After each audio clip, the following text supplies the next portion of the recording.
I remember the exact second everything shifted. Not exploded, not snapped, shifted. Like a quiet door inside me closing for good. It was Christmas. Same house, same people, same routine I'd been funding for years. But this time, something didn't feel blurry anymore. It felt sharp. My mom stood at the head of the table, smiling like she always does when there's an audience. Gifts were stacked under the tree, wrapped perfectly. Gold ribbon, handwritten tags, the whole performance. One by one, she called names. My cousin got a designer bag. My brother got a gaming console. My aunt got jewelry she kept pretending she didn't expect. Everyone clapped, everyone laughed, everyone thanked her. I sat there, waiting. Not because I expected something expensive, just something. A card, a glance, my name. Nothing came. I looked down at the table. Every place had wrapping paper scattered around it, except mine. Mine was clean, empty, like I wasn't part of the scene. And then she said it. Be grateful you're even sitting here. Like it was a privilege, like I hadn't paid for the table. Someone clapped, then another, then the whole room joined in. 14 people laughing. I was the 15th, and for the first time in my life, I didn't fake it. I didn't smile. I didn't shrink to make it easier for them. Something in me went still. Not angry, not hurt, just done. I picked up my glass, took a sip of water, and said quietly, "Good to know." That was it. 3 words.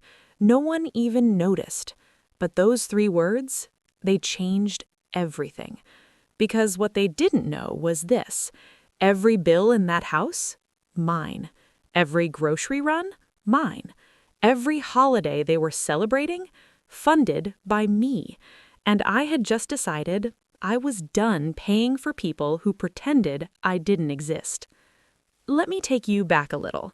I wasn't always like this. I wasn't always the one who stayed quiet. I just became her too early. 16 years old, that's when it started. My mom's life fell apart, and somehow mine became the backup plan. You're the oldest, you understand. That sentence, it rewired me. I started working after school, started cooking, cleaning, managing things no teenager should even be thinking about. My sister, she got to stay a kid. I became support staff. At first, I thought it was temporary. Then it became normal. Then it became expected. Fast forward a few years, I got my first real job, nursing. Long shifts, overnight, exhausting. But for the first time, I had money that felt like mine. And then the phone rang. "Baby, I'm in trouble." She needed help with rent. Just this once. I sent it. Of course I did, because that's what good daughters do, right? Except it wasn't just once. It became every month, then every emergency, then every "I need it by Friday." No thank you, no acknowledgement, just obligation. And slowly, quietly, I disappeared from my own life. Here's the part that hurts the most. It wasn't just the money, it was the story. She told everyone she was doing it all alone, that she was sacrificing everything, that she was the reason everyone was okay. And they believed her. They praised her, while I sat there, smiling, funding the entire illusion. Back to that Christmas. Back to those 3 words. Good to know. 2 weeks later, everything changed. First thing I did, I looked at my bank statements. Every transfer, every dollar. 4 years. I added it all up. $57,000. $57,000. I just stared at that number. Not crying, not even shocked. Just clear. Crystal clear. I wasn't helping anymore. I was being used. And worse, I had been helping them do it. So I made a decision. No announcement, no drama, just action.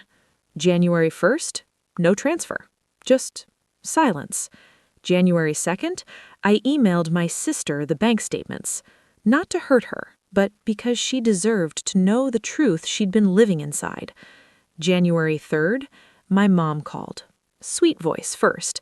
"Hey, honey, I think something went wrong this month." I said, "Nothing went wrong. I'm just not sending money anymore." Silence. Then the switch flipped. "How could you do this to me?" Same script, different day. But this time, I wasn't scared of the story she'd tell about me, because I had the truth. I said, "Tell whoever you want. I'll send them the receipts." She hung up. And just like that, the storm started. Family group chat blowing up, calls, messages, accusations. "How could you do this? She's your mother. You're selfish." Funny thing is, not one of them had ever asked me how I was doing before. Not once. Then came the part they really didn't expect. The house, the one they were all sitting so comfortably in, the lease was in my name. Always had been. I just never used that fact. Until now. I didn't renew it. 30-day notice, legal, clean, final. The day they showed up at my door, I'll never forget it. My mom, my uncle, a couple others. Angry, confused, desperate. They weren't laughing anymore. They were begging, because suddenly the invisible one had become visible, and not in the way they liked. My mom cried, said I was destroying the family. I looked at her and said something I wish I'd said years ago. "I'm not destroying anything.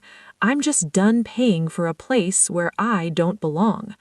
That hit different, because it was true. They had 30 days. They figured it out. People always do when they have to. After that, silence. Then something unexpected happened.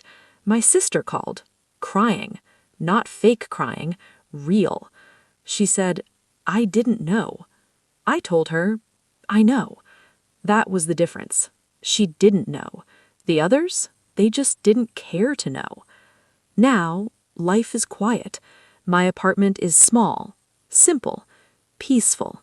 For the first time in years, my money stays with me. My energy stays with me. My name actually belongs to me again. My mom still calls sometimes, still tries, still slips the request into the apology. "Can you help me with just one thing?" But now I hear it clearly, and I say no. Not angry, not bitter, just done. Here's what I learned, and if you've ever felt invisible in your own life, you need to hear this. Being needed is not the same as being valued, and love that only shows up when you're giving, that's not love. That's dependency dressed up as family. I didn't ruin my family. I just stopped funding a version of it that erased me. And yeah, it cost me relationships, but it gave me something I never had before. Peace, self-respect, space to exist without earning it.